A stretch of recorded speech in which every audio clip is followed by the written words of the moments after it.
ওম শান্তি। আজ আমরা যে বিষয় নিয়ে আলোচনা করতে চলেছি তা এক কথায় এক আমূল রূপান্তরের গল্প। ওম শান্তি। ভাবুন তো, একজন সাধারণ জাগতিক মানুষ থেকে কিভাবে একজন আধ্যাত্মিক দৈবী গুণসম্পন্ন মানুষের রূপান্তরিত হওয়া যায়। এটা কি সম্ভব? হুম। আজকের মুরলি কিন্তু ঠিক এই রূপান্তরেরই একটা রোডম্যাপ দিচ্ছে। আজ আমরা সেই রোডম্যাপের প্রতিটি বাঁক আম, খুঁটিয়ে দেখব, কোথায় শুরু, কি বাধা আসতে পারে, আর আসল গন্তব্যটাই বাকি। হ্যাঁ, আর এই আলোচনাটা ঠিক মতো বুঝতে হলে এর পেছনের ভাবনাটা জানা খুব দরকার। মুরলি শুরুতেই দুটো সম্পূর্ণ ভিন্ন ধরনের পরিবারের ছবি তুলে ধরেছে। দুটো পরিবার। হ্যাঁ, একদিকে আছে আশুরি সম্প্রদায়, মানে রাবণের পরিবার, যার ভিত্তিই হল মতের অমিল, অহংকার আর দেহ অভিমান। আর অন্যদিকে রয়েছে ঈশ্বরীয় সম্প্রদায় বা ঈশ্বরের নিজের পরিবার, আচ্ছা। যেখানে আত্মিক স্নেহ আর মতৈক্যই সব। আজকের আলোচনা মূলত এই ঈশ্বরীয় পরিবারকে কেন্দ্র করেই, যা আসলে ভবিষ্যতের সেই দৈবী রাজ্যের ভিত্তি স্থাপন করে, যেখানে 100% পবিত্রতা, শান্তি আর সমৃদ্ধি থাকবে। বাহ! আসুরি আর ঈশ্বরীয়, এই দুটো শব্দই বেশ ভারী। মুরলিতে বলা হচ্ছে আমরা আগে ওই আসুরি সম্প্রদায়েরই অংশ ছিলাম, কিন্তু এখন ঈশ্বরীয় সম্প্রদায়ের সদস্য হয়েছি। কিন্তু নাম ছাড়া এই দুই পরিবারের মধ্যে আসল চোখে পড়ার মতো পার্থক্যটা ঠিক কোথায়? দেখুন, পার্থক্যটা একেবারে গোড়ায়। আশুরি পরিবার দেহ সচেতন। দেহ সচেতন। হ্যাঁ, মানে সেখানে সম্পর্কগুলো দেহের ওপর ভিত্তি করে তৈরি, আর তাই সেখানে মোহ, অহংকার, ক্রোধের মতো বিকারগুলো খুব স্বাভাবিক। মুরলি একটা মজার উদাহরণ দিয়েছে কিরকম?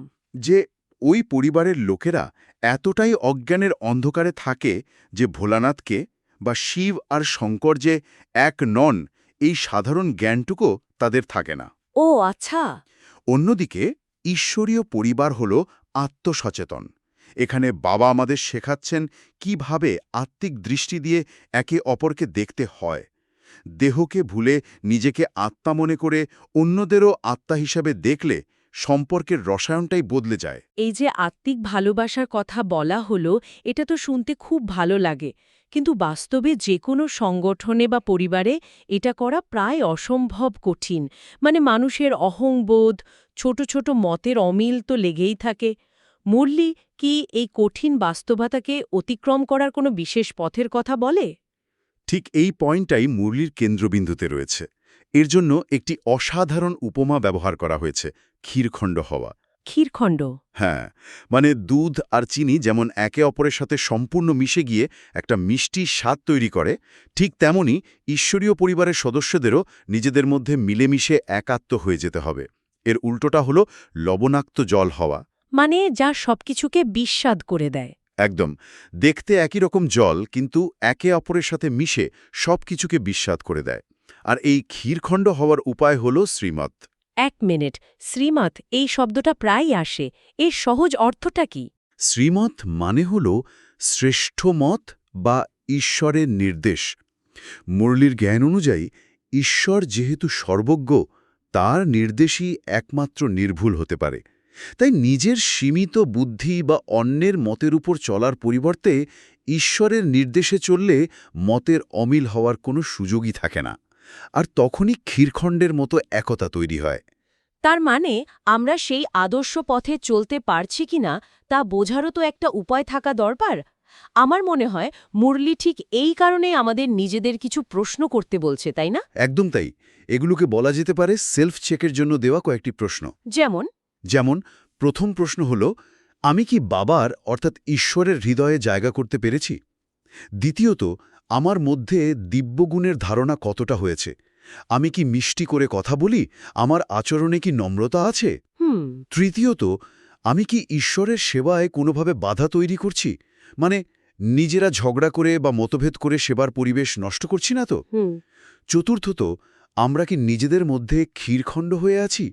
এবং সবশেষে, আমি কি এক চুল এদিক ওদিক না করে শ্রীমত পালন করি? এই প্রশ্নগুলো তো বেশ গভীর। এগুলো শুধু হ্যাঁ বা না এর উত্তর নয়, এগুলো একরকম আয়নার মতো। ঠিক তাই। এগুলো আত্ম-উন্নতির মাপকাঠি। যে আত্মা প্রতিনিয়ত এই প্রশ্নগুলোর ইতিবাচক উত্তর দেওয়ার জন্য পুরুষার্থ বা চেষ্টা করে, সেই বাবার হৃদয়ের আসনে বসতে পারে, বিজয়মালার দানা হওয়ার যোগ্য হয়ে ওঠে। আর যারা করে না? কিন্তু যারা এই বিষয়গুলোতে গাফিলতি করে, তারা উঁচু পদ থেকে বঞ্চিত হয়। মুরলিতে খুব স্পষ্টভাবে বলা হয়েছে তাদের শাস্তি ভোগ করে প্রজার পদে চলে যেতে হতে পারে। অর্থাৎ পুরস্কার আর তিরস্কার দুটোই খুব স্পষ্ট। এই আলোচনাটা শুনতে শুনতে একটা অদ্ভুত ভাবনা মাথায় আসছে। মুরলীতে একটা লাইন আছে, আমরাই একসময় পূজ্য ছিলাম, আবার চক্রে ঘুরতে ঘুরতে পূজারি হয়েছি। 1 মিনিট, তার মানে আমরা যে দেবতাদের মূর্তির সামনে প্রার্থনা করি, একসময় আমরা নিজেরাই সেই আরাধ্য দেবতা ছিলাম? এই ভাবনাটা তো মাথা ঘুরিয়ে দেবার মতো। এটাই তো এই জ্ঞানের সবচেয়ে বিস্ময়কর দিক। একেই ৮৪ জন্মের সিঁড়ি বলা হয়। সত্যযুগের শুরুতে আমরাই ছিলাম লক্ষ্মীনারায়ণের মতো সম্পূর্ণ পবিত্র, নির্বিকারী, পূজ্য দেবতা। আমরাই? হ্যাঁ।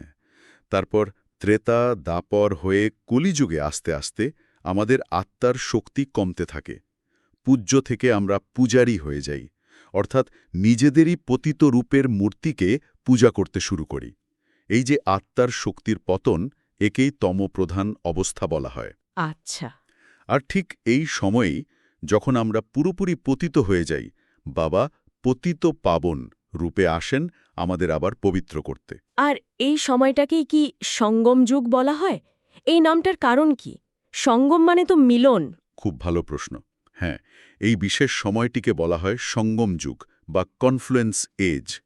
সঙ্গম শব্দটা এখানে খুব গুরুত্বপূর্ণ, কারণ এটা শুধু একটা যুগের শেষ আর আরেকটা শুরু নয়। তাহলে? এটা হলো সেই সংক্ষিপ্ত অলৌকিক সময় যখন একদিকে কলিযুগের বিনাশের প্রক্রিয়া চলে আর অন্যদিকে সত্যযুগের স্থাপনার কাজও চলে।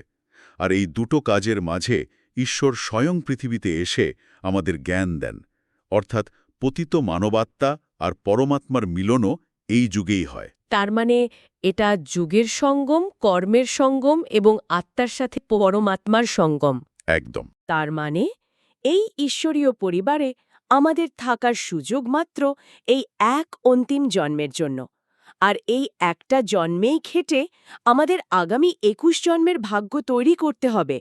মুরলিতে বলা হচ্ছে বাবা আমাদের অ্যাড্যাপ্ট বা দত্তক নিয়েছেন। যেমন একটা গানের লাইন উল্লেখ করা হয়েছে, তুমি মাতা পিতা, আমি বালক তোমার। এটা কি আক্ষরিক অর্থেই দত্তক নেওয়া? আধ্যাত্মিক অর্থে হ্যাঁ। আমরা যখন নিজেকে আত্মা আর তাকে পরমপিতা হিসেবে স্বীকার করি, তখন আমরা আমাদের পুরনো লৌকিক, দেহগত পরিচয় থেকে বেরিয়ে আসি। বাবা তখন আমাদের নতুন আধ্যাত্মিক জন্মের পরিচয় দেন। আমরা ব্রাহ্মণ। ব্রাহ্মণ? আর এই ব্রাহ্মণ থেকেই আমরা পুরুষার্থ করে দেবতা হব। তাই এই পরিবারে বাবার ভূমিকাও বহুমাত্রিক। তিনি আমাদের বাবা হিসেবে পালন করেন, শিক্ষক হিসেবে জ্ঞান দেন, আবার সদ্গুরু হিসেবে মুক্তি বা সদ্গতি পথ দেখান। তিনি ব্রহ্মা দ্বারা নতুন দুনিয়া বা বিষ্ণুপুরী স্থাপনা করান, আবার শঙ্কর দ্বারা পুরনো পাপী দুনিয়ার বিনাশ করান। তাই তাকে লিবারেটর বা মুক্তিদাতাও বলা হয়। বেশ, তাহলে আমরা বুঝলাম যে এটা একটা সীমিত সময়ের সুযোগ, যেখানে পুরস্কারটা বিশাল, ২১ জন্মের রাজত্ব। কিন্তু এই উত্তরাধিকার পাওয়ার জন্য যোগ্যতার কথাও তো বলা হয়েছে। শুধু জ্ঞান শুনলেই তো হবে না। মুরলি দুটো শব্দ ব্যবহার করেছে, অ্যাকিউরেট এবং অলরাউন্ডার হতে হবে। এই দুটো কথার আসল মানে কি? আচ্ছা, অলরাউন্ডার হওয়ার ধারণাটা বেশ সহজ। এর মানে হলো সেবার কোনো কাজকেই ছোট করে না দেখা। একজন হয়তো খুব ভালো জ্ঞান শোনাতে পারেন, কিন্তু তাকে যদি বলা হয় বাসন মাজতে বা ঘর পরিষ্কার করতে, আর তিনি যদি সেটাকে ছোট কাজ মনে করেন, তাহলে তিনি অলরাউন্ডার নন। ঠিক। বাবার কাছে তার স্মরণে থেকে করা প্রতিটি কাজই সেবা। তাই জ্ঞান দেওয়া থেকে শুরু করে রুটি তৈরি করা পর্যন্ত সব কাজে পারদর্শী এবং ইচ্ছুক হওয়াই হলো অলরাউন্ডার হওয়া। বুঝলাম। কিন্তু অ্যাকিউরেট হওয়া, বিশেষ করে লিভার ঘড়ির মতো অ্যাকিউরেট, এই ধারণাটা কি একটু বেশি যান্ত্রিক শোনায় না? এর মানে কি নিজের বিচার বুদ্ধি বা সৃজনশীলতাকে পুরোপুরি বিসর্জন দেওয়া? প্রথমবার শুনলে যান্ত্রিক মনে হতে পারে, কিন্তু এর গভীর অর্থটা হলো বিশ্বাসের। যেমন একজন সেরা সার্জনের হাতে যখন কোনো রোগী নিজেকে সঁপে দেয়, তখন সে সার্জনের প্রতিটি নির্দেশে অ্যাকিউরেটভাবে চলে। সে নিজের বুদ্ধি লাগায় না। একদমই না, কারণ সে জানে সার্জনের জ্ঞান তার চেয়ে অনেক বেশি। এখানেও ঠিক তাই। অ্যাকিউরেট হওয়ার মানে হল ঈশ্বরের শ্রীমতের উপর সম্পূর্ণ বিশ্বাস রাখা। যেহেতু তিনি ত্রিকালদর্শী, তার নির্দেশই আমাদের জন্য সবচেয়ে কল্যাণকর। তাই নিজের মনমর্জি না চালিয়ে তার নির্দেশে নির্ভুলভাবে চলাই হলো অ্যাকিউরেট হওয়া। এটা আসলে অহংকার ত্যাগ করে সমর্পণের এক উচ্চ অবস্থা। এই সমর্পণের সাথে জড়িয়ে বোধহয় মুরলির সবচেয়ে বড় সতর্কবার্তাটি দেওয়া হয়েছে, পুরনো জাগতিক সম্বন্ধীদের বা সম্পর্কগুলোকে স্মরণ করাকে ব্যভিচারী স্মরণ বলা হয়েছে। এই শব্দটা বেশ কঠোর, এর আক্ষরিক অর্থ তো অন্য। এখানে ঠিক কি বোঝানো হচ্ছে? শব্দটা কঠোর, কারণ বিষয়টাও ততটাই গুরুত্বপূর্ণ। এখানে ব্যভিচারী শব্দটা আধ্যাত্মিক আনুগত্যের প্রেক্ষাপটে ব্যবহার করা হয়েছে। এর অর্থ হল বুদ্ধির যোগ বা মনোযোগকে ভাগ করে দেওয়া। ভাগ করে দেওয়া। হ্যাঁ, যখন আমরা ঈশ্বরের সন্তান হয়েছি, তখন আমাদের একমাত্র সম্পর্ক তার সাথে। এখন বুদ্ধি যদি বারবার পুরনো দেহগত সম্পর্ক, পুরনো পরিচয় বা পুরনো অভ্যাসগুলোর দিকে ছুটে যায়, তাহলে ঈশ্বরের সাথে যোগটা ঠিকমতো লাগে না, ভালোবাসাটা ভাগ হয়ে যায়। একেই ব্যভিচারী স্মরণ বলা হয়েছে। আর এর পরিণতি কি হতে পারে? এর পরিণতি মারাত্মক। মুরলি বলছে এর ফলে সদ্গতি পাওয়া যায় না, কারণ অন্তিম সময় যা মনে পড়বে সেই অনুযায়ী পরমত্বে জন্ম হবে। তাই নষ্টমোহা হওয়া। নষ্টমোহা অর্থাৎ সমস্ত পুরনো জাগতিক আসক্তি থেকে সম্পূর্ণ মুক্ত হওয়াটা আবশ্যক। নষ্টমোহার অর্থ হল এমন এক অবস্থা যেখানে পুরনো পরিচয়, সম্পর্ক বা জাগতিক কোনো কিছুর প্রতি বুদ্ধির টান আর থাকে না, মন পুরোপুরি মোহমুক্ত হয়ে যায়। মুরলিতে এর একটা খুব জীবন্ত ছবি আঁকা হয়েছে। কি রকম? যাদের বুদ্ধি পুরনো দিকে ভটকায়, তাদের মুখমণ্ডল মৃত ব্যক্তির মতো নিষ্প্রভ, নিরানন্দ হয়ে যায়। অথচ ঈশ্বরীয় পরিবারের বাচ্চাদের মুখে তো দেবতাদের মতো হাসি আর খুশি ঝলমল করা উচিত, কারণ তারা তো কোনো সামান্য সম্পত্তি নয়, গোটা বিশ্বের উত্তরাধিকার পাচ্ছে। তাহলে আজকের আলোচনা থেকে এটা একদম পরিষ্কার যে এই সঙ্গম যুগ হল নিজেকে আর নিজের ভাগ্যকে নতুন করে গড়ার এক অবিশ্বাস্য সুযোগ। ঈশ্বরীয় পরিবারে থেকে আত্মিক স্নেহ আর ঐক্যের অভ্যাস করে এবং বাবার শ্রীমতে চলে আমরা শুধু নিজের নয়, গোটা বিশ্বের কল্যাণের কারণ হতে পারি। ঠিক তাই। আর আলোচনার শেষে মুরলিতে একটি বড়দান আর একটি স্লোগান রয়েছে, যা আমাদের সারাদিনের ভাবনার জন্য একটি সুন্দর খোরাক যোগায়। আজকের বরদানটি হল, বিশ্ব পরিবর্তনের শ্রেষ্ঠ কার্যে নিজের আঙুল অর্থাৎ সহযোগ প্রদানকারী মহান তথা নির্মাণ ভব। তার মানে রান্নার সময় সামান্য নুন বা মিষ্টির অভাবে পুরো খাবারের স্বাদটাই নষ্ট হয়ে যেতে পারে।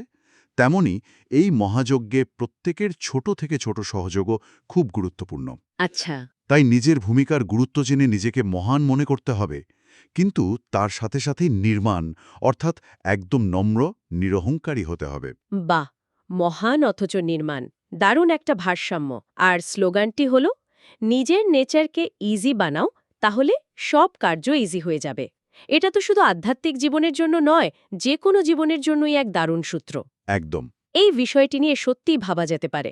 আমাদের প্রত্যেকের স্বভাবে এমন কিছু না কিছু জটিলতা থাকে যা সহজ কাজকেও কঠিন করে তোলে। আজকের আলোচনার শেষে শ্রোতাদের জন্য এই প্রশ্নটাই হয়তো রেখে যাওয়া যায়, নিজের স্বভাবের কোনো একটি জটিলতাকে যদি আজ থেকে সরল বা ইজি করে ফেলা যায়, তাহলে জীবনের কোন কঠিন কাজটা সবচেয়ে আগে সহজ হয়ে উঠবে? ওম শান্তি। ওম শান্তি।